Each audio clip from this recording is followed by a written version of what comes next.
நல்ல மனைவியாய் அமைந்து குடும்பத்தின் மாண்பு காப்போம்.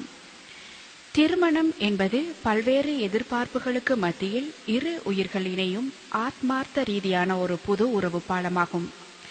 தனது கணவனை பற்றி பெரும் எதிர்பார்ப்புகளுடன் மனைவி ஒன்றிணைகிறாள். அல்லாஹ்வின் பிரதிநிதியான மனிதன் தனது பிரதிநிதித்துவத்தை அல்லாஹ்வின் திருப்தி நாடி உலகில் விரிவடையச் செய்வதையும், ஒழுக்க விழுமியத்தை கட்டிக்காப்பதையும், மன அமைதியை ஒருவருக்கொருவர் ஏற்படுத்திக் கொள்வதையும் நோக்காக கொண்டு திருமணம் செய்ய ஊக்கப்படுத்தப்படுகிறான். இந்த வகையில் திருமண உறவில் இணைப்பவர்களும் தூய எண்ணங்களோடு எல்லை கடந்த எதிர்பார்ப்புகளால் தம் வாழ்க்கை சோலைக்குள் நுழையாமல் அமைவதை வைத்து முடிந்தவரை அழகான அமைதியான இறை உவப்புள்ள வாழ்வை அமைத்துக் கொள்ள முன்வர வேண்டும். திருமண உறவில் மனைவி என்பவள் மார்க்கப்பற்றுடன் அழகும் கொண்டு திகழ்வாளானால் அதைவிட பாக்கியம் வேறேது? ஒரு ஆணுக்கு மார்க்கத்தின் ஒளிமிகு கூட்டிற்குள் அவன் இனிதே நடைபயில அது அவனுக்கு தூபமிடும். அழகில் குறைவான பெண் மார்க்கப்பற்றுடன் கிடைத்தால் சிறப்பில்லை என்பது பொருள் அல்ல. மார்க்கப்பற்று எந்த பெண்ணிடமிருந்தாலும் அவளை துணைவியாக அடையும் ஆண் சிறப்பையே பெறுகிறான். மனைவி என்ற சிறந்த பாத்திரம் இன்று பல்வேறு வழிமுறைகளால் தாக்கத்தால் சிதறுண்டு போயுள்ளதை நாம் அவதானித்து வருகிறோம். மனைவி என்ற குடும்பத்தின் விளக்கு சிறப்பாக ஒளிராவிட்டால் ஒரு குடும்பத்தின் முழு பகுதியும் அஸ்தமித்துவிடும். தன் கடமையை உணர்ந்து மனைவி தொண்டாற்றுகின்ற போது குடும்பம் மட்டுமல்ல, சூழலுக்கே அது நன்மை அளிக்கும் சக்தி வாய்ந்தது. இன்றைய நிலையில் அழகும் அந்தஸ்தும் தன்னுடைய கணவனிடம் உள்ளதா என்பதையே பல பெண்கள் தேட ஆரம்பித்துவிட்டனர். இதனால் ஒரு ஆணிடமுள்ள நற்குணங்கள், அன்பு பற்றிய தேடல் குறைந்து விடுகிறது. குடும்பத்தை போதுமான வசதிகளுடன் அன்பாக நடத்தும் கணவன்மாரை பார்த்து, நீங்க என்னதான் செஞ்சு கிழிச்சிட்டீங்க, உங்களை கட்டிக்கிட்டு நான் பட்ட கஷ்டம் கொஞ்சம் நஞ்சமா? மற்றவங்களெல்லாம் சந்தோஷமா வாழும் போது நமக்கு தான் இந்த கஷ்டம், எல்லாம் உங்க சோம்பேறித்தனத்தால வந்தது.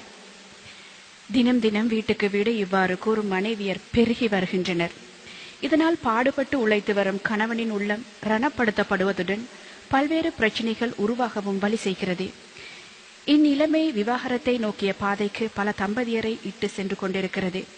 இந்நிலை மாற பெண்கள் மார்க்கத்தின் தெளிவான வழிகாட்டல்களை புரிந்து கொள்ள வேண்டியது அவசியம். முதலில் மனைவியானவள் தன் எண்ணங்களை தூய்மைப்படுத்த வேண்டும். தனது பொறுப்பு எந்த நிலையில் தன் குடும்ப நிலை அமைந்தாலும் அக்குடும்பத்தின் அமைதி, சந்தோஷம், நிம்மதி குலையாமல் தனது செயற்பாடுகளை அமைத்துக் கொள்ள வேண்டும். எது வந்தாலும் சரி என தூக்கி வீசிவிட்டு தனது விருப்பப்படி நடப்பதற்கு அவள் மேற்கத்தேய மனைவி அல்ல. உத்தம வழிகாட்டலில் குடும்ப விளக்குகளாய் உதிர்த்த சஹாபாக்களின் வாழ்வில் பாடம் கற்ற இஸ்லாமிய மனைவி. அந்த சஹாபிகள் தங்கள் முழு விடயங்களையும் குடும்பத்தின் அமைதிக்காக, சந்தோஷத்திற்காக, அல்லாஹ்வின் திருப்தியை மட்டுமே நாடி தியாகம் செய்திருக்கின்றார்கள்.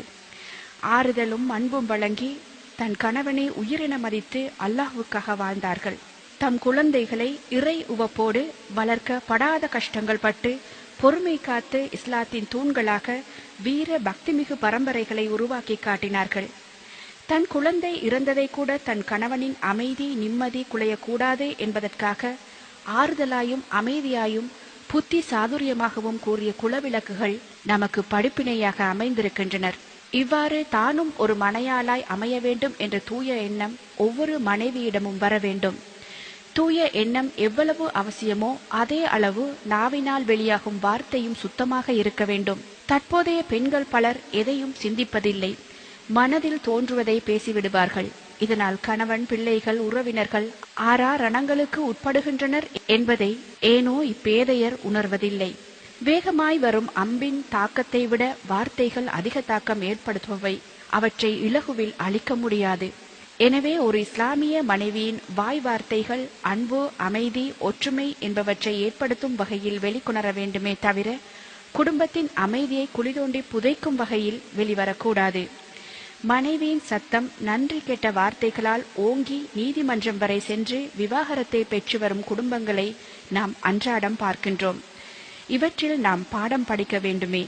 கணவன், பிள்ளைகளின் தவறான செயற்பாடுகளை குத்தி காட்டுவதும் பிறரிடம் கூறுவதும் இன்று மனைவி என்ற தாய்க்கு பழகிப்போன பழக்கம். தவறின்றி மனிதனில்லை, மனித தவறுகள் மாற வல்லவை. மாறும் வகையான குடும்ப சூழலை அமைத்து குறைகளை மறந்து நிறைகளை போற்றி தன் குடும்பத்தாரின் செயல்களை சீர்படுத்துவதே சிறப்பு. தவிர அதை குத்தி காட்டுவது இழி செயலாகும். குற்றவாளியை மேலும் குற்றவாளியாய் மாற்றுவது அவனை சுற்றியுள்ளவர்களே. ஒருவன் திருடினாலும் சரி, அவனை திருடன் என்று கூறி வேறொருவன் திருடினாலும் ஆராயாமல் இவன் மேல் பழியை போட்டு தண்டித்து அவன் மீண்டும் திருடனாக மாற சமூகத்தில் சில விஷப்பாம்புகள் வழி சமைத்து விடுகின்றனர். இவ்வாறான தவறை மனைவிமாரும் செய்யக்கூடாது. மனைவி என்பவள் தன் கணவனின் குறைகளையோ அல்லது அவரது பலவீனத்தையோ சுட்டிக்காட்டுவதை கைவிட்டு அவரது நல்ல விடயங்களை கண்டு மகிழ்ந்து அதை பாராட்டி அன்பாயும் ஆறுதலாயும் புத்தி சாதுரியமாக அவரை அணுகி தவறுகளை திருத்த வழியமைக்க வேண்டும். அன்பிக்கும் உண்டோ அடைக்கும் தாழ் என்பார்கள். அன்பை எதனாலும் கட்டுப்படுத்த முடியாதது போல் அன்பால் எதனையும் சாதிக்க முடியும் என்ற உறுதியான நம்பிக்கையும் ஒவ்வொரு மனைவியரிடமும் வர வேண்டும். ஒரு கணவனின் வெற்றி தோல்வி, அதாவது பலவீனம் இரண்டின் பின்னும் மனைவிக்கு பாரிய பங்குண்டு. மௌனிக்க வேண்டிய நேரம் மௌனித்து, பேச வேண்டிய நேரம் பேச வேண்டிய விதமாய் பேசும் மனைவியராய் ஒவ்வொரு மனைவியும் மாற வேண்டும்.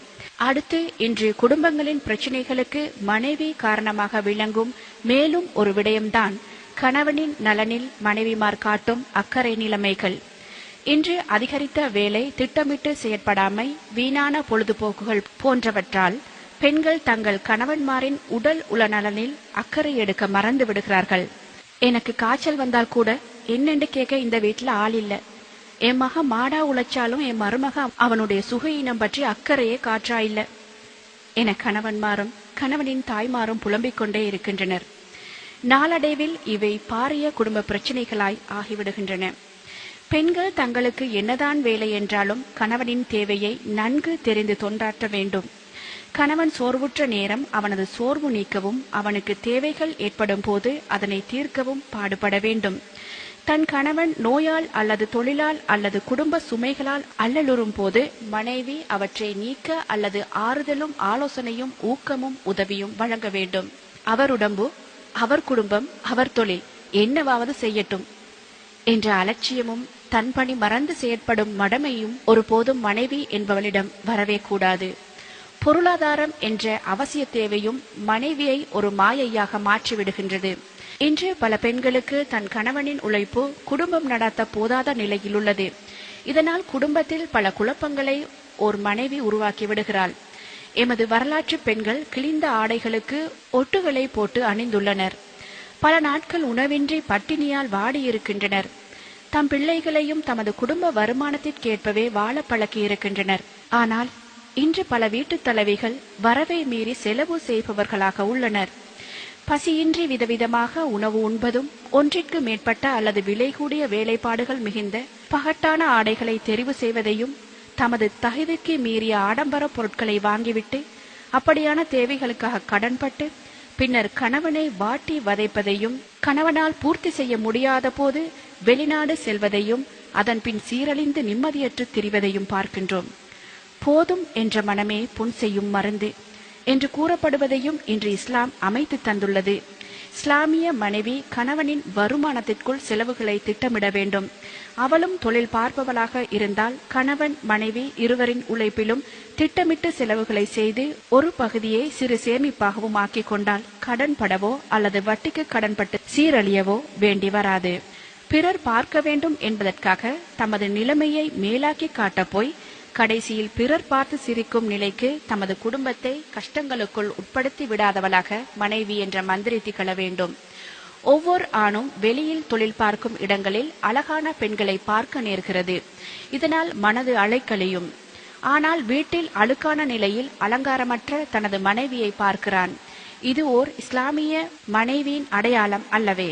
கணவன்மாரை தம் பக்கம் இழுத்து அவர்கள் விருப்புக்கேற்ப அழகு தேவதையாக இல்லாவிட்டாலும் உங்களை எளிமையாக அலங்கரித்து பொருத்தமான ஆடைகளை அணிந்து கணவனின் கண்களில் படும்படியாக மட்டும் அலங்காரம் செய்து புன்னகையால் உங்கள் பொன்முகத்தை மெருகூட்டி பாருங்கள். மனைவிமார்களே, வெளியில் செல்கையில் செய்யக்கூடாத அலங்காரத்துடன் செல்கின்றீர்கள். வீட்டில் பார்க்கவே சகிக்காத கோலம். உங்கள் கணவனை பார்க்கையில் அவனை நீங்கள் சந்தோஷப்படுத்த வேண்டும் என்பது இஸ்லாமிய போதனை. அதற்கேற்ப நீங்கள் மாறுங்கள். உங்கள் கணவன் உங்கள் வசம். ஒவ்வொரு மனைவியும் ஒன்றை சிந்திக்க வேண்டும். வாழ்க்கை என்பது நாம் அதை எப்படி அமைத்துக் கொள்கிறோம் என்பதில்தான் அதன் வெற்றியும் தோல்வியும் தங்கியுள்ளது.